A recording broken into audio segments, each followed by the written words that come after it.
Good evening, everyone. Illiterate is in the building this week. We're covering Elvis. My name is Evan. I just checked out the new Baz Luhrmann film. I'm hanging out with Taylor. I found a video interview with one of Elvis's childhood friends. Elvis is one of the most ubiquitous figures of American culture, probably in the world, probably the most famous person in the world up to a certain extent. Finally, a film is released with a budget that really commands what this story might. Not only was he an amazing musician, but he was an actor in his own right, and his act transcended and eclipsed him and became. It's beyond. I mean, how many people have... It's in Lilo and Stitch, yeah. It's one of the most ubiquitous characters. Everybody takes a stab at. He's in everything. He is everywhere. Anybody can assume his act, and there are so few comparables to really draw to it. So with the new movie in theaters, all of the new discussion about all of his influences, why not? Let's take a trip down. Let's get to some rock and roll history. Taylor, I'm really excited to open this up because first and foremost, I really don't know anything about the development of the film and why it's actually coming out now. Because it feels like they, could have made this movie 10 years ago, Yeah. So Baz Luhrmann is the director, co-writer, he does everything. He first Moulin Rouge. Just one of a big, fantastical, Great Gatsby. Indeed. I saw that quite a few times when it came out. Australia is another little sleeper of his that came out. Romeo and Juliet in plus the 90s. Juliet, Plus, excuse me. Yeah. So he had first announced doing an Elvis picture in 2014, and then nothing really surfaced in terms of getting anything together until 2019 when they had some of the cast. But he hadn't made a feature film since Gatsby in 2013. It's been a while, kind of quietly going through production, also because he does most of his stuff in Australia, sort of gets missed, like with George Miller and his Mad Max stuff. It just like suddenly appears in Hollywood, even though it's been in the works with a lot of Australian cast and crew. Right. The reason he went into making this, it's kind of like, well, what does he have to say about it besides just his musical interest? He was very fascinated by America of the 50s, 60s, 70s. I think it's interesting that it's an outsider, non-Hollywood person, because maybe you would get caught up in the glitz and the glam, but he's just like, I lived in a tiny town in Australia with one gas station and one stoplight and one movie theater, and they would show the Elvis matinees as a kid, fascinated by it, but seeing off on the outside. So in a way, he has a observer's perspective of who really is this guy that people are so fascinated with, because in spite of all his international acclaim, perhaps, Elvis never did a world tour like the Beatles or other bigger musical icons. Right, and that ends up becoming a kind of a focal point towards the back half of the film, is this thing dangled in front of him, knowing that he wants to do this type of thing. It's becoming this type of thing that acts in his realm obviously should do. And so when you're presented with that in the film, and people who aren't familiar with his career, you go, oh, wow, he didn't do it. But the thing that we'll get to a little bit later that also drew him in upon doing the research and looking at it is there's this crazy aspiration in American culture with making something new, the possibilities, the diversity, the intermingling mixed with the sell, as he calls it, the come and get it, selling all, so when that balance is out of whack, he's like, it's all about the sell, which is Elvis's manager, Colonel Tom Parker. Yeah. Who was never Colonel, never Tom or Parker. It was all a sell.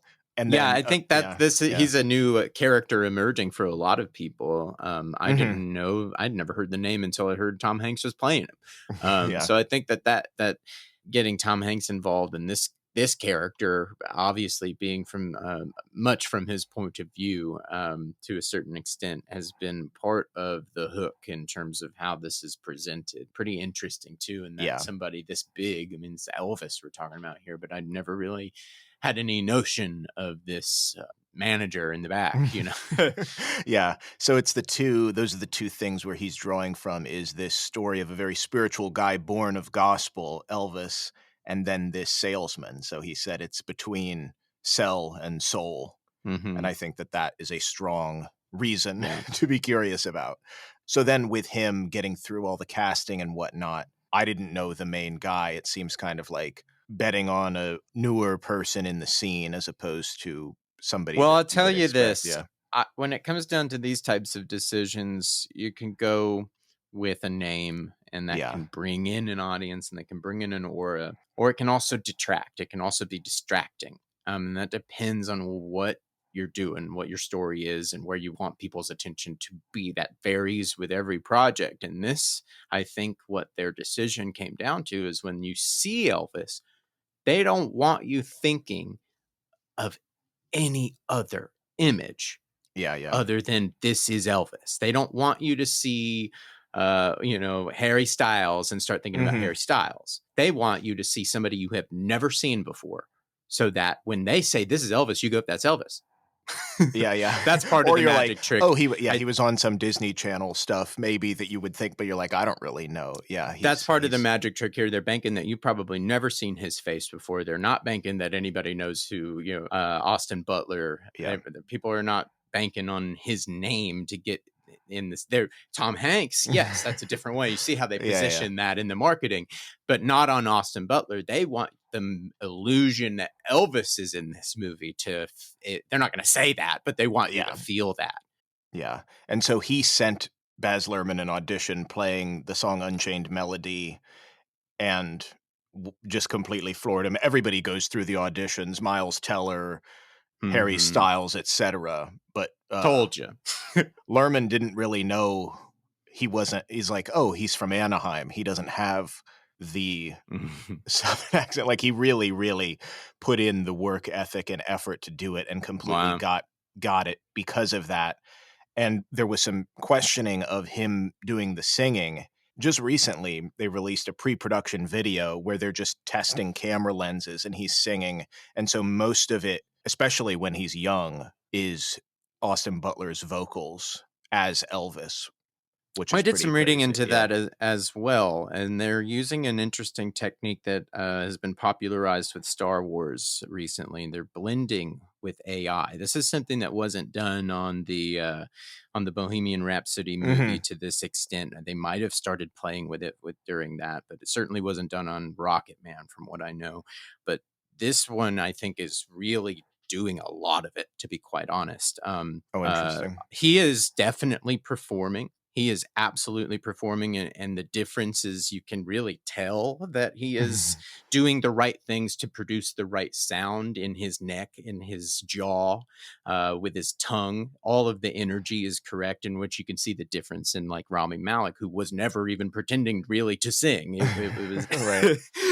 it was never his voice. They were never even going to try that. Yeah, And so yeah. this is a blend of an AI who is fed all of Elvis's voice, knows Elvis's voice, could reproduce Elvis's voice. Right, And right. to some extent, they've done that. A big example of that recently is Darth Vader.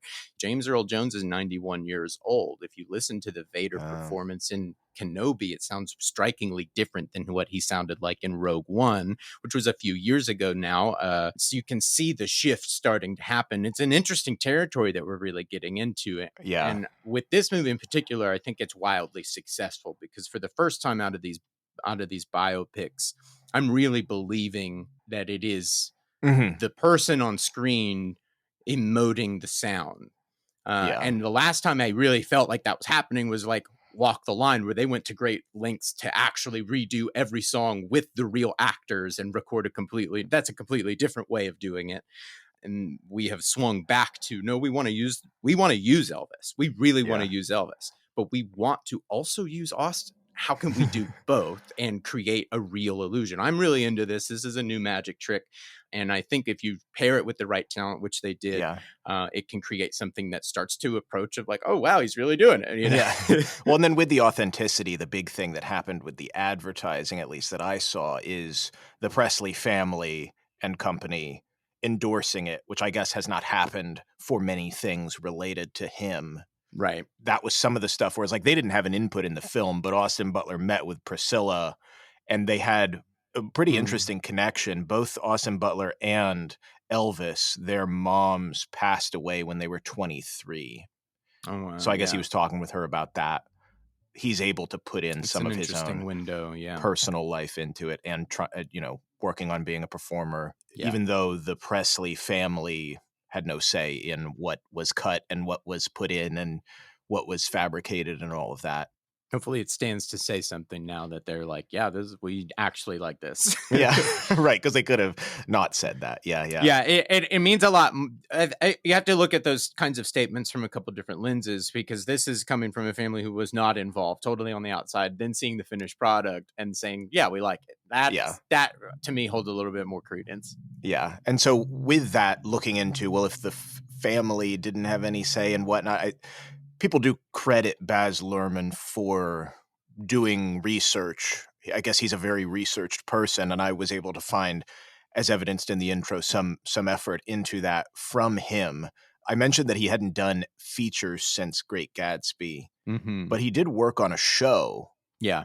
called The Get Down about the rise of hip hop and disco in the Bronx, and it was canceled after one season. But Well, let me talk yeah, about it because I yeah, watched it, yeah, and it's going back to what you're talking about. His yeah, curiosity, I could tell watching the Get Down how curious and invigorated he was by that culture, and that was part of the energy of it. I mean, yeah, yeah, if we talk about Baz Luhrmann's style, this had all of it. It's got even way more flavor than than Elvis even. yeah, yeah. But it's driven with, I think, his real curiosity for that Hmm. culture and that moment. And so it's not surprising to me that he's doing a lot of heavy lifting when it comes to Elvis. I mean, why wouldn't Yeah, you? If he's doing it for the Get Down, why wouldn't you? I really enjoy doing this. So yes, let me do this for Elvis, of course. yeah. And with that, he worked with Nelson George again, who is a very heavily published black music historian who also worked with him on the Get Down, Wow. who Yeah. also Wow. wrote a critical book of Elvis in the 80s. It's not like he's just like, well, I Well, want oh, this a is brilliant glow then. up piece. Yeah, yeah. Well, because Um, this arrives as a lot of the conversation post release, which is the really the conversation about how much uh, was Elvis taking, stealing, mhm, influenced. That's those are those are the words thrown up in the air right now. It's an interesting conversation. It's not the conversation I was expecting really to walk out to from right. the movie.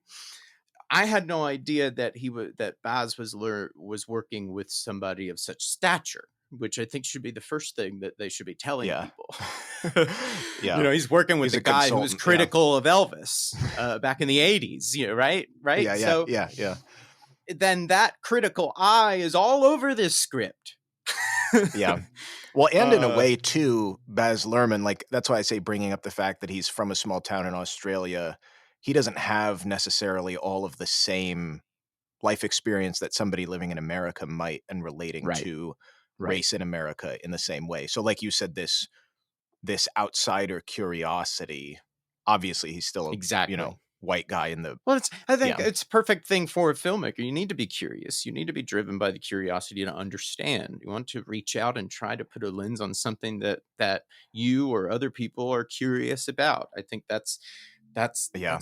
that's storytelling, baby. Yeah, yeah. So like, yeah, that's awesome. Let's get a poor boy from Australia getting the chance to have the most glitzy career and get curious and interested in Yeah. different cultures and phenomena. Yeah. Why not? That's a storyteller. I want to see what that person drums up in their research and curiosity. Yeah. Well, I highly recommend everybody go check out our links because I found this video, which it's just, on somebody's camera or cell phone or whatever. I don't know who took it because it's on like an Elvis fan YouTube page. But Hmm. uh, Baz Luhrmann went to Tupelo, Mississippi, and this guy has been documented before, but not to the degree that he was there for days. Sam Bell is this childhood friend of Elvis when he was living in the all Oh black wow. segregated neighborhood. And this guy, Sam Bell, he passed away last September. So this was kind of the last effort to get what he knew about Oh, growing up man. there. And it's great. I mean, the video is 24 minutes long. It looks kind of just like a scout, of the place, but he's Mhm. showing him all around and describing the roads that they were on and what they would do and who lived and where they went to school and where the Wow. property lines were and all that stuff. And like the story of the preacher grabbing him in the gospel tent and the fact that Elvis would go in there by himself and everybody was like, "What are you doing?" And he wanted to be involved in that when the rest of his black neighborhood friends were like, "What the heck is he doing? He's a Well, that fool." was gonna be my first Yeah, question about this kind of stuff was like, well, what this movie spans his entire life, and it goes out of its way to show his upbringing, in particular, his influences up until he gets yeah, discovered. So I was going to ask, so what do we know about how much of what's in the movie is actually, something that could be corroborated? And from what you're telling me right here, most of it, and not that like his friend that passed away yeah, yeah, has yeah, the receipts, but like it is a yeah, yeah. firsthand account. And so because the internet article was written a week before the film released, that is supposed Right. I'm like I want to hear from who the kid who was Elvis's friend in the poor Yeah. like that's the account. I don't understand why the conversation is even the conversation right now when we're not talking about, well, who was one of the main script advisors and who were some of the biggest influences when it comes to like his upbringing, Yeah. that they got on film. Well, that's what I think is so telling or at least interesting in terms of the creative process is like I saw the video. Baz Luhrmann is in Mississippi with the guy sitting on his Yeah. porch. It's like, what more can you do than just it's Right. like literally word for word what he's talking about, saying Wow. they called him EP. Everybody had a nickname. That's what we called him as a kid, little things like that Oh, that are like, that's interesting. That's you. Who man. else can you go to but that? So I thought that was And super cool. Yeah. so when I heard that this was really when I've seen all the articles coming out, I was confused really because what I saw was a poor kid in no control of his situation. Elvis is growing up where he grows up. That's a kid. So I don't what a kid is influenced by their surroundings. This is the conversation nature versus nurture.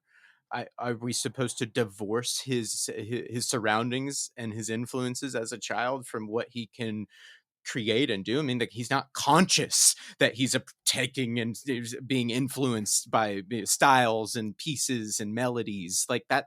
He's children are sponges. What is he Yeah, supposed to do? yeah. So I'm like I'm so confused at Yeah. like looking at an 8-year-old in this movie going like a cultural appropriation. Like this is wild. Like if anything, this should be like I what I see is like man, a child that has no prejudice and really the soul of the human spirit will Yeah, yeah. raise up what is good. So Yeah. the fact that Well, he I think connected with the music they were making is the magic here. That's the point, and that's the point the movie is bending over backwards to make. yeah, yeah. I think so Yola is a British, I believe, singer, and she plays Sister Rosetta Tharpe, who is the inventor of rock and roll.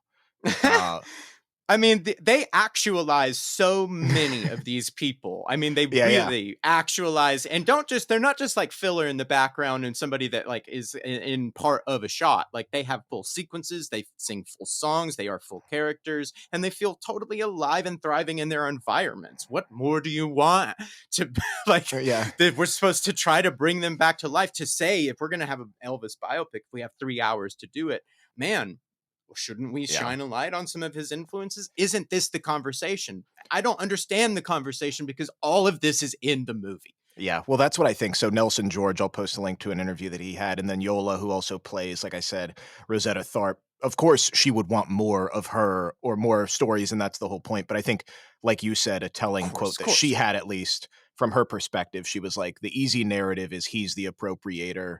And then she says, no, the system's the freaking appropriator. That's what I'm saying. Is like he has no choice or control over any of these things. He's merely a child growing up in this environment as an artist, as a sponge, and exporting what he does. This is what he turns out by the time he's 18. Yeah. Well, and that leads us to the other interesting salient part is Colonel Tom Parker, none of those three things, where you're talking about the system taking what he had, which could be perceived as genuine and turning it into, let's Yeah. sell this to the white masses and not tell This is anybody where where it's from. Yeah. this is honestly the work of the story. So this is Baz Luhrmann's job to depict what we've kind of laid out here about with his upbringing, and then to bring in the person who uses that and distorts that and Yeah. manipulates that. I mean, Eh, and this is the job of the movie. So I mean, maybe people are getting it. I don't, but like the pointing the fingers at the film is odd. You know what I mean? It's yeah, we'll see what comes of it it's a later. commentary, be it folks, you know? Yeah. So with this guy, Colonel Tom Parker, the thing that you had asked me to look into was then, because we know Presley and his upbringing, this 1968 comeback special and all of that, and then him having any sense of like the songs that were being played or what how much Tom Parker was lying to him. You had said you were just Right. curious if you want to elaborate on like. Well, so the movie plays out. They hit it big. They go on basically the rolling circus with Elvis Presley. I mean, they do the whole career. They take him all the way through Hollywood until Hollywood can't make any more movies with him. Yeah, yeah. And and Tom is just kind of trying to put together the next bag while Elvis is like kind of feeling thrown around and lost and turn out of touch with his artistic voice and his spirit. And so there's a diverging road that happens subconsciously here where Mhm. Tom thinks that he is putting together a big Christmas special.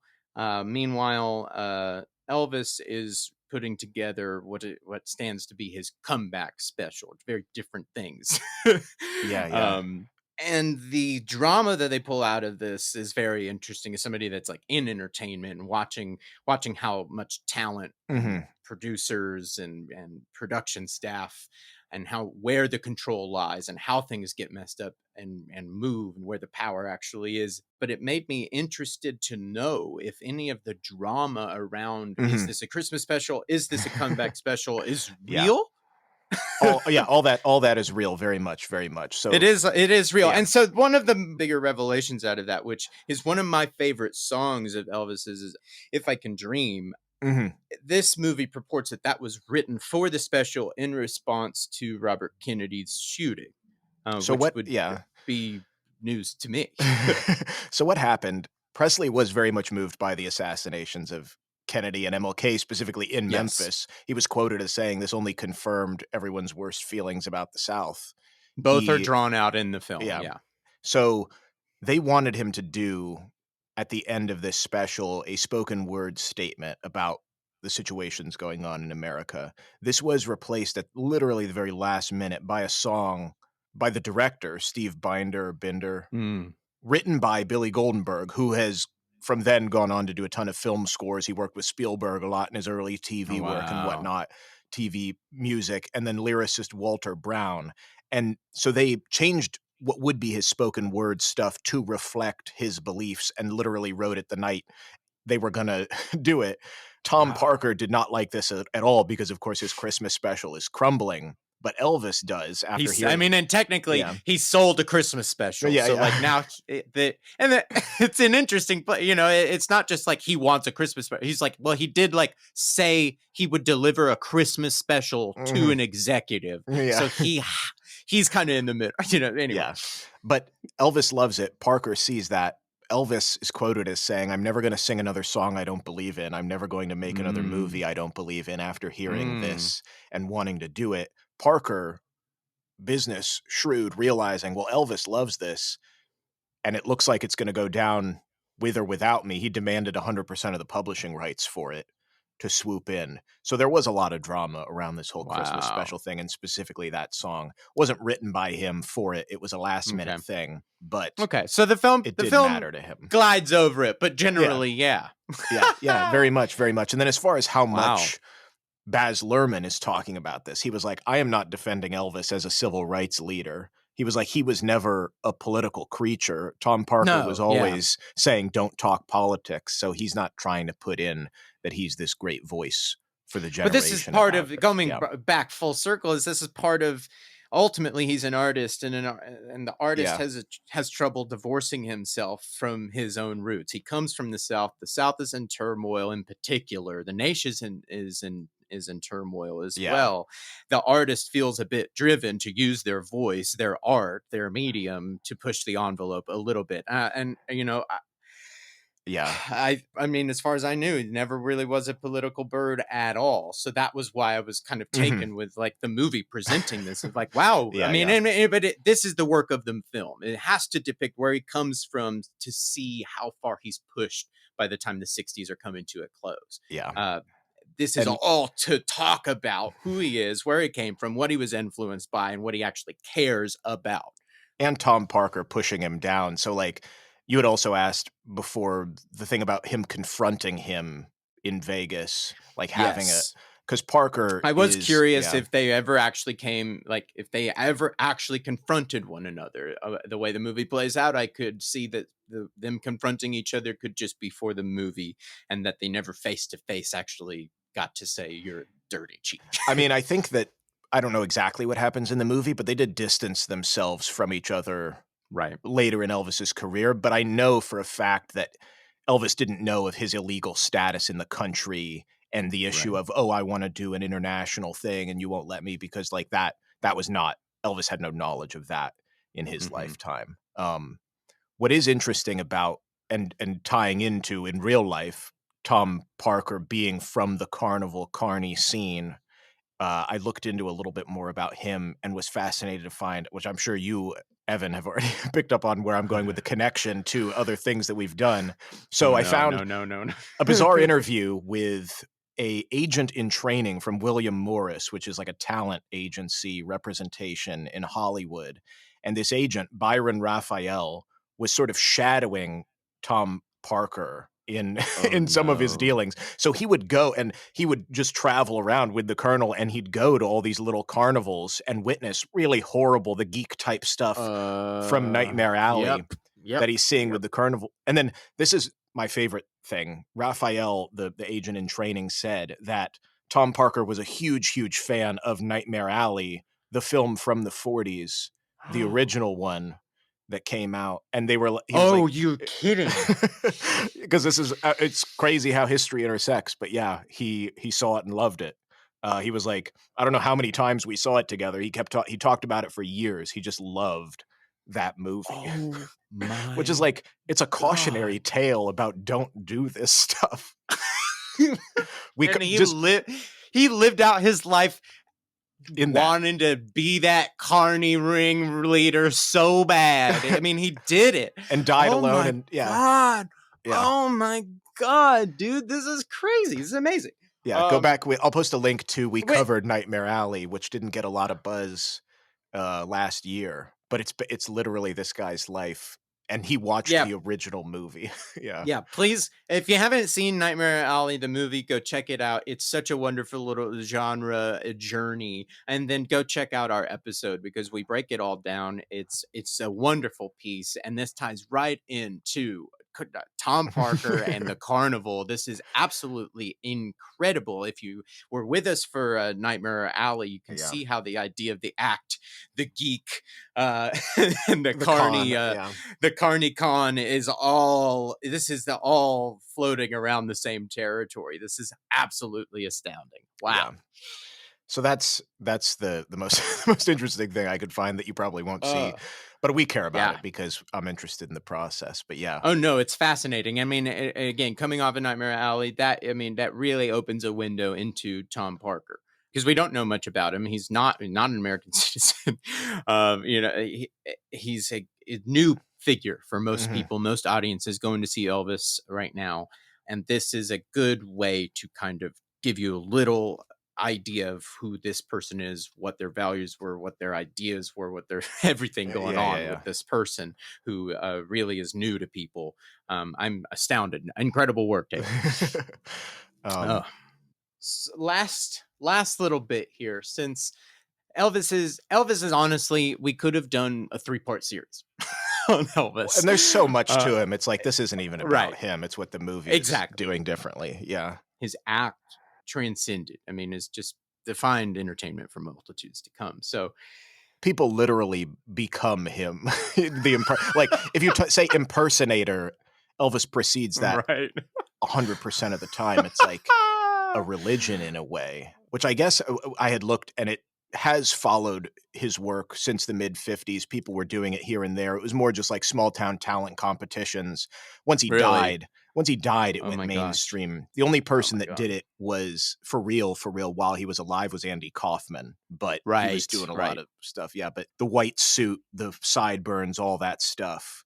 Do you have a favorite piece of Elvis media, even if it's not Elvis himself, just Elvis the act, Elvis thing, or one you'd like to share because there's so much of it. I mean, seriously, he's beyond his actual career and his actual work, music and Yeah, movies. yeah. He has touched everything. I mentioned it, I think, at the top. I really like the Lilo and Stitch influence from Yeah, Elvis in that, and the fact that it becomes because in a way, like, we're talking about him as this countercultural this and that, but he's also that's what's so bizarre about him. He's Americana, apple pie, don't do drugs, and that's a perfect it fits with Lilo and Stitch great because Stitch is right, trying to be both of those things. He's the crazy punk rocker, and he also needs to be accepted by the family to right, survive. So I like how they tied in that, which you either get one side of him or the other. right. Um, yeah. What about you? I hesitate to bring it up just because it has a somebody who we shall not name in the Yeah, yeah. cast. But I love a little movie that came out not too long ago because it's so ridiculous. It's called Elvis and Nixon, and it Uh huh. has Michael Shannon playing Elvis, requesting a meeting with the president of the United States, Hmm. Richard Nixon. Which this is a true occurrence that happened. Yeah, So it's a yeah. whole movie just about Elvis trying to become like a CIA operative. Like he wants to like Yeah, to yeah. make it's hilarious because it's like two very like strange men Yeah. having like At a strange time. strange at a strange time having strange ideas about one another. And if you're into Elvis, right, you've got Elvis fever right now. This is just a really fun one that definitely has a lot of historical work went into it, but it's not a full biopic or anything like that. I mean, Michael Shannon as Elvis is just kind of absurd, Bizarre. but Yeah. incredible at the same time. So that is mine. I throw that one out there. It came out in 2016. Uh huh. Elvis and Nixon. I'll put links to all of that. Let us know what you if if you're interested in this, what you thought of the movie. Did it ring true? I know there's tons of Elvis fans. I don't know much at all I about it, mean, but I thought, yeah, are we missing something? Because honestly, with the conversation about like his influences and everything, I'm like, this is the work of the film. From my eye, maybe we're really missing something. If you want to put us in our place, get in touch with us. There's a couple ways to do it. at IlliteratePod on Instagram or illiteratepod@gmail.com for the email folks. Also, let us know what you want us to cover in upcoming weeks. We're looking out for movies and TV shows that have some sort of backstory or influence behind them. We'll do the digging and get to the bottom of it. And we will catch you next week to give you another one. Can't wait till then.